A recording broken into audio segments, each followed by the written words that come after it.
Assalamualaikum warahmatullahi wabarakatuh. Kali ini Om muncul lagi nih, tapi beda. Sekarang Om lebih serius, lebih edukatif, lebih inspiratif. Karena yang tamu saya adalah sekarang bukan pakar, tapi dia Master Propolis. Siapa dia? Pak Awi. Apa kabar Pak Awi? Pak, tolong sapa dulu Pak ini Pak. Oke Om. Oke Om.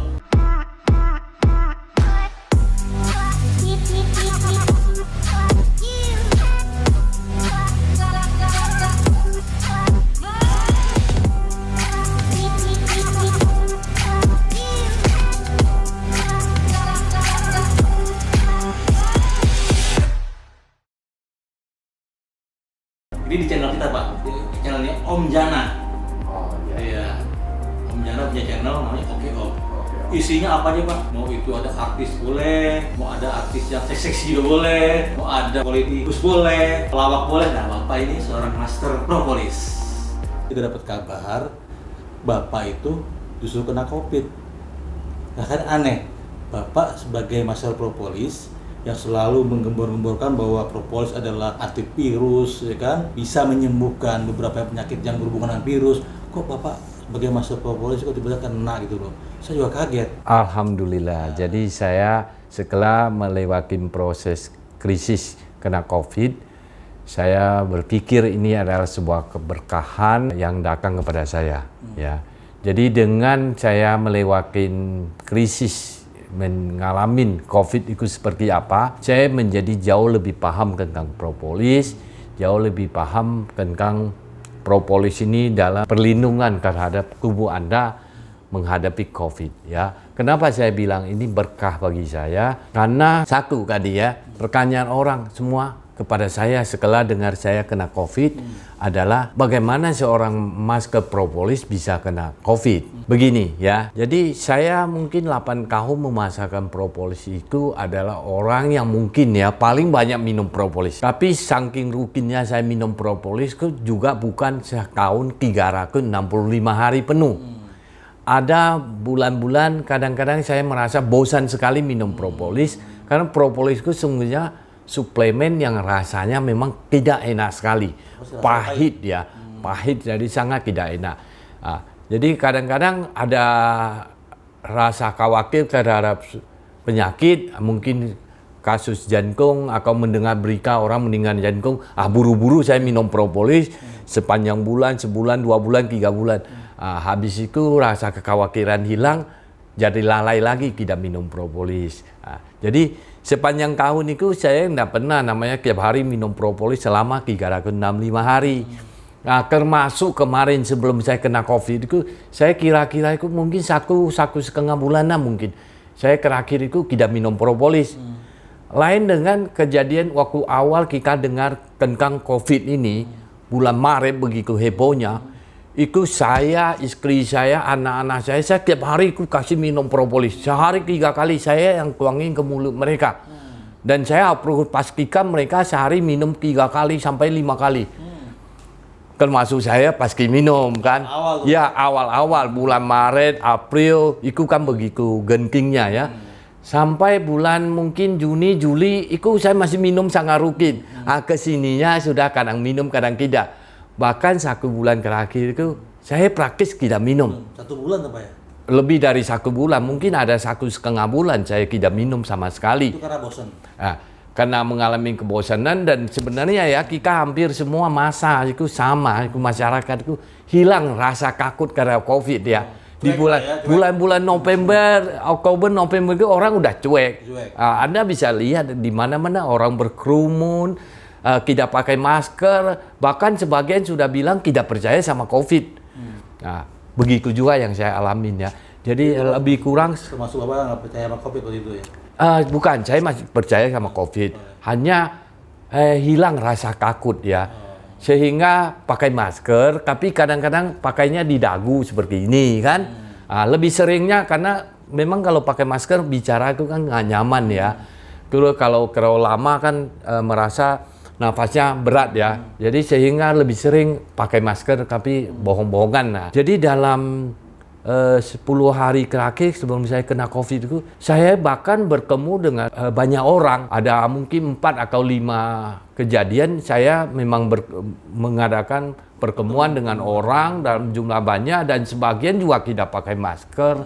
Dan saya sempat dalam perjalanan itu selama 10 hari terakhir itu berkali-kali saya sholat di masjid yang begitu ramai, orang nggak pakai masker, berdesak-desakan. Saya juga nggak pakai masker berkali-kali kayak ke masjid, karena ya itu lengah ya, sudah merasa lengah ya. Jadi dalam kondisi terakhir itu sebenarnya gini, saya benar-benar jauh dari proteksi, tidak pakai masker, dan dalam kondisi sepanjang 1 bulan lebih, saya nggak minum propolis. Jadi sama sekali ibaratnya tubuh nggak punya pertahanan gitu loh. Nah, sampai kejadian saya tiba-tiba badan merasa nggak enak seharian. Itu kapan tuh Pak? Tanggal 13 November ya, tapi belum mengalami demam. Saya hanya berpikir mungkin saya terlalu lelah karena sepanjang minggu saya pergi ke Bogor ya berapa kali, jadi mungkin kelelahan saja. Tapi hari berikut tanggal 14 November saya bangun, badan saya panas kok makin siang makin panas, dan saya akhirnya beli thermometer, saya ukur 38 derajat.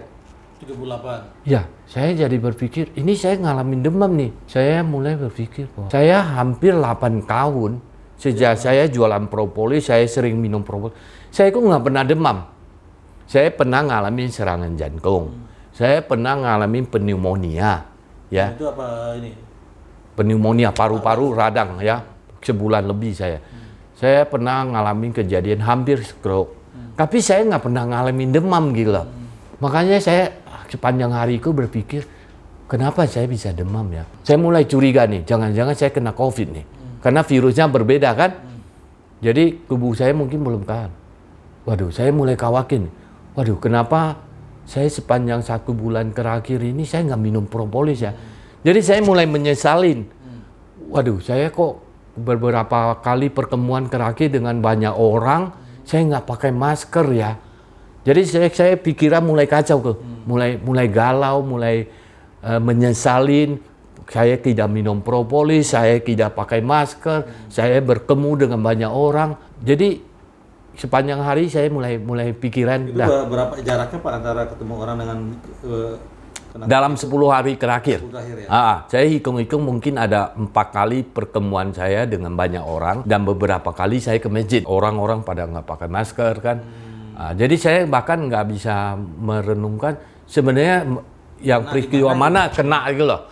Saya ada menghadiri pemakaman yang seratusan orang hadir, dan kami berkumpul cukup lama di daerah makam ya, dengan keadaan berkumpul berdoa. Terus saya bertemu dengan satu peristiwa berkumpul dengan orang belasan orang hampir 2 jam di satu tempat, dan perjalanan ke Bogor saya singgah di masjid sholat sepanjang asar, duhur, maghrib saya sholat di masjid yang ramai begitu. Jadi ya akhirnya saya nggak bisa tahu persis dari mana saya dapat virus. Waktu dinyatakan bahwa Bapak kena COVID itu, perasaannya seperti apa sih Pak? Gitu. Saya mulai hari pertama tanggal 13 saya perasaan tidak enak, badan nggak nyaman aja. Tanggal 14 November, saya benar-benar demam. Dan saya ingat, saya minum Panadol 2 kali. Karena badan sangat nggak enaknya, tapi hanya badan panas dan tidak enak, badan nyeri-nyeri, tapi tidak sakit kepala ya. Saya akhirnya putusin saya minum Panadol 2 kali, malamnya saya tidur, bangun pagi saya sudah tidak panas. Oh alhamdulillah, saya berpikir, oh ini mungkin demam biasa saja seperti biasa. Tapi kok badan saya lemas. Demam udah nggak ada, tapi badan lemas. Selama 2 hari saya lemas. Tapi hari ketiga saya mulai diare. Sudah nggak demam, tapi diare. Saya mulai curiga, loh demam disusul diare. Setahu saya itu tanda-tanda COVID. Wah, saya mulai makin khawatir. Akhirnya saya pergi tes COVID lah, biar bisa tahu persis. Dan hasil tes COVID hari berikut, hari keempat sudah menunjukkan saya positif COVID dengan nilai CT atau cycle threshold yang rendah, 19. 19 itu sebuah angka yang dianggap rendah di bawah 20 ya. Dia ada cycle threshold kalau 12 sampai 20 itu dianggap rendah. Artinya virusnya sangat banyak. Nah, ini benar-benar buat saya shock. Saya waktu baca pertama itu saya agak shock. Dengan banyak perasaan menyesal dalam diri ini, kenapa saya nggak minum propolis sepanjang bulan, kenapa saya pergi bertemu banyak orang, kenapa saya nggak pakai masker, pokoknya pikiran saya mulai kacau. Oke, pas dinyatakan positif corona, Iya. kan kacau Pak. Iya. Ada kepikiran lain nggak? Aduh, ini punya penyakit bawaan apa gitu? Itulah maksud saya shocknya karena, waduh, saya ya sekitar 7 tahun lalu, saya kan ngalamin serangan jantung waktu umur saya masih 46. Serangan jantung pertama. Dari pemeriksaan akhirnya dinyatakan bahwa saya harus pasang ring 2. Kemudian juga pemeriksaan menunjukkan jantung saya bengkak besar dan tinggal 25% daya kerjanya. Itu sebuah peristiwa yang buat saya shock waktu itu. Jantung tinggal 25% dan harus pasang ring 2. Tapi karena saya pernah dengar bahwa orang jantung koroner kesumbat, minum propolis sembuh. Jadi saya putusin saya tidak mau pasang ring dulu. Saya minum propolis rutin tiap hari 1 botol. Alhamdulillah pemulihan saya sangat cepat. Jadi dari udah nggak ada tenaga untuk berjalan, kembali bisa beraktivitas normal. Dan akhirnya lama-lama saya lupa, saya merasa tidak perlu pasang ring. Jadi sampai hari ini saya nggak pernah pasang ring. Ya. Walaupun dinyatakan Ya. itu karena propolis kan? Ya, jantung kan? Ya, jantung. Dan kemudian kan jantung saya katanya kan tinggal 25%. Kapasitas kerjanya karena bengkak, karena darah tinggi itu jadi bengkak. Tapi beberapa tahun kemudian, 3 tahun kemudian saya cek katanya jantung saya meningkat, daya kerjanya jadi 40%. Katanya ini berita yang menggembirakan, dokternya bilang ke saya. Wah, saya berpikir itu pasti efek propolis kan. Nah, masalahnya setelah 1 tahun saya kena serangan jantung, saya malah mengalami pneumonia. Memang katanya sebagian pasien jantung itu akan mengalami pneumonia, paru-parunya kerendam air karena sirkulasi airnya nggak bisa normal kan. Jadi saya paru-paru kerendam 1/4 dan itu saya hampir 1 bulan lebih saya terkapar di tempat tidur, nggak bisa bangun. Kondisi yang memang sangat berat sekali dan paru-paru saya sampai sekarang kalau di ronsen ya 1/4 memang rusak, tidak berfungsi gitu.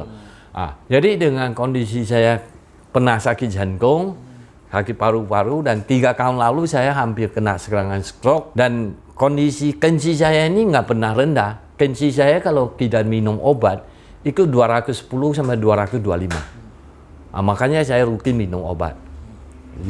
Jadi kalau saya minum obat bisa sampai turun ke 160/120. Kalau tidak minum 2-3 hari nggak minum udah kembali ke 210. Jadi saya ada penyakit bawaan 4. Itu yang buat Bapak takut? Itu yang buat saya takut. Takut mati Pak? Karena Takut mati? takut makinya aku karena begini. Ada rasa, aduh di umur saya begini itu anak masih kecil ya.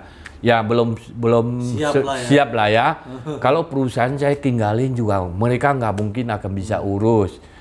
Terus ada perasaan ya sebagai manusia masih banyak dosa. Saya belum sempat berbuat amal yang banyak. Selama itu berkecamuk gitu Pak ya? Berkecamuk. Jadi serangan saya itu yang lebih berat itu adalah psikis. Jadi karena rasa takut karena saya punya penyakit bawaan yang sangat banyak. Kemudian persoalan, waduh kalau saya meninggal karena COVID ini dosa masih banyak. Waduh saya belum sempat bertaubat, belum sempat dapat pengampunan. Jadi pikiran itu yang berkecamuk di saya. Ketika saya tahu saya COVID di hari keempat, saya baru merasa bahwa konon kan amannya COVID itu kan kalau lewati 14 hari tidak sakit baru aman kan.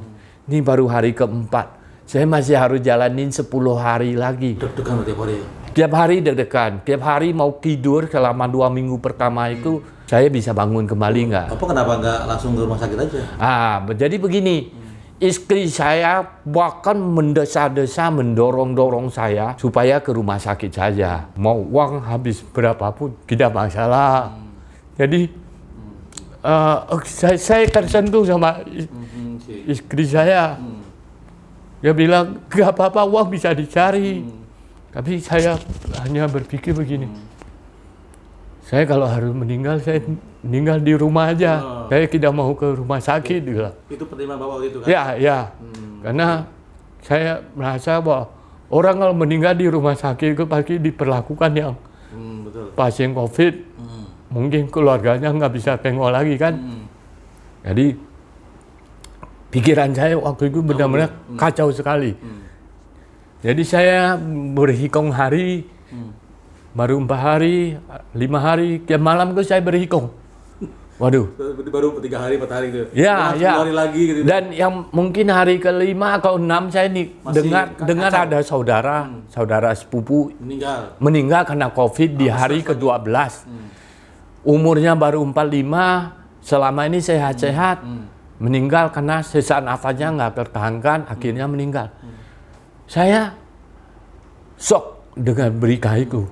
Wah, umur 45, masih sehat-sehat, meninggal karena COVID. Waduh, saya banyak penyakit. Mana mungkin saya bisa bertahan. Ini baru hari keberapa? Kali ke-5 atau kali ke-6 tuh. Waduh, saya harus bisa nggak lewatin semua ini. Tidur pun nggak nyenyak, Pak ya? 2 hari kemudian saya dengar lagi dari seorang member Asante, suaminya meninggal, umurnya 29, juga di hari ke-12 meninggal. Wah, saya benar-benar terpukul. Mereka muda, sehat-sehat, aja nggak bisa melewatin semua ini. Mana mungkin saya pasien jantung, paru-paru, hampir pernah stroke. Mana mungkin saya bisa lewatin ini? Itu sudah hari keberapa tuh Pak? Tambah? Mungkin 1 minggu, belum, baru singkat 1 minggu. Kalau lewat 2-3 hari mungkin saya dengar lagi ada orang meninggal. Masih dari temannya istri saya meninggal COVID. Jadi selama 14 hari itu saya dengar 4 peristiwa teman saudara yang meninggal. Dan mereka semua dalam kondisi tidak pernah sakit yang berat-berat seperti saya. Jadi saya benar-benar jadi takut bahwa saya nggak mungkin bisa lewatin ini. Saya nggak mungkin. Guys, sudah pesimis banget ya Pak? Pesimis banget. Waduh. Apalagi dalam kondisi waktu itu saya, kan anak-anak saya ungsikan ke rumah teman ya, ke rumah sahabat ya. Seorang sahabat yang sangat baik menampungnya. Alhamdulillah, jadi saya nggak perlu risau kena anak saya. Tapi rumah tinggal istri lah. Istri saya luar biasa, masih mau merawat saya. Walaupun dia masih sangat ketakutan, sehingga di rumah aja kita nggak boleh berpapasan kan. Jadi satu masuk kamar, satu keluar. Kadang-kadang terpaksa berpapasan, dia seperti lari begitu. Itu kadang-kadang juga secara psikis kita kena kan, wah semua orang menjauhi kan. Itu secara psikis membuat kita orang yang sakit, yang dalam keadaan berpikir antara hidup atau mati, sangat terpukul. Ya, jadi saya lebih banyak sebenarnya masalah psikis terpukul. Kalau secara fisik ya saya setelah selesai diare 1 minggu, tapi selama diare saya juga nggak lemas, tidak pernah mengalami sesak napas dan tidak lemas.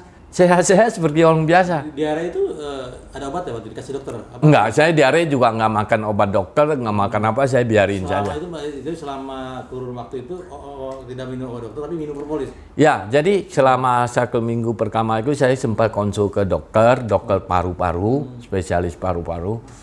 Dia bilang paru-paru saya radang sedikit. Tapi lumrah semua pasien COVID pasti radang paru-paru katanya.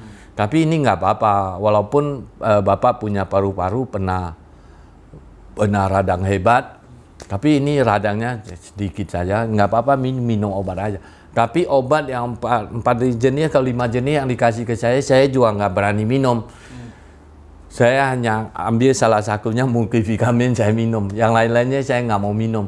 Karena saya pernah pengalaman buruk minum obat dokter tambah sekarat waktu saya kena pneumonia itu kan. Saya minum obat malah makin sakit. Jadi saya sejak itu nggak mau lagi minum obat dokter. Jadi selama kurun tadi penantiannya tertunda itu, mulai kena jatuh COVID sampai berapa hari Bapak bisa menemukan kabar gembira itu? Saya merasa benar-benar gembira setelah 14 hari lewat. itu ya. Dalam kondisi Walaupun Bapak belum periksa negatif atau positif lagi. masih positif, saya tes. Ya, tapi gembira. Setelah 14 hari saya tes masih positif. Tapi saya tahu secara medis kan bahwa sebenarnya COVID itu kalau 8 hari itu sudah tidak menular. Ya, walaupun pasien sebagian dipulangkan setelah 10 hari, ada yang 14 hari atau 13 hari. Tapi saya merasa sendiri bahwa merasa aman itu kalau 14 hari saya masih hidup dengan selamat itu ya. Jadi baru merasa plong sekali saya ke setelah 14 hari. Dan yang saya dengar itu kan minggu kedua itu yang paling berbahaya. Jadi minggu pertama itu golden time, kalau Anda jaga suplemennya bagus, stamina bisa bagus, minggu kedua Anda bisa lewatin dengan baik. Nah, makanya minggu pertama itu saya dalam kondisi pikiran yang sangat kacau, galau, saya hantam propolis, minum propolis terus. Minum propolis dengan dosis tinggi 1 botol, kadang lebih, kadang sampai 2 botol, saya minum saja. Pokoknya setiap saya berpikir macam-macam, saya minum propolis saja. Alhamdulillah, setelah lewati 14 hari, tanpa sesak nafas sama sekali. Saya nggak pernah ngalamin sesak nafas. Saya baru merasa benar-benar lega. Setelah 14 hari. Walaupun saya takutnya masih positif. Walaupun istri saya masih takut dekatkan dengan saya. Setelah 14 hari itu Bapak lega ya dah? Lega.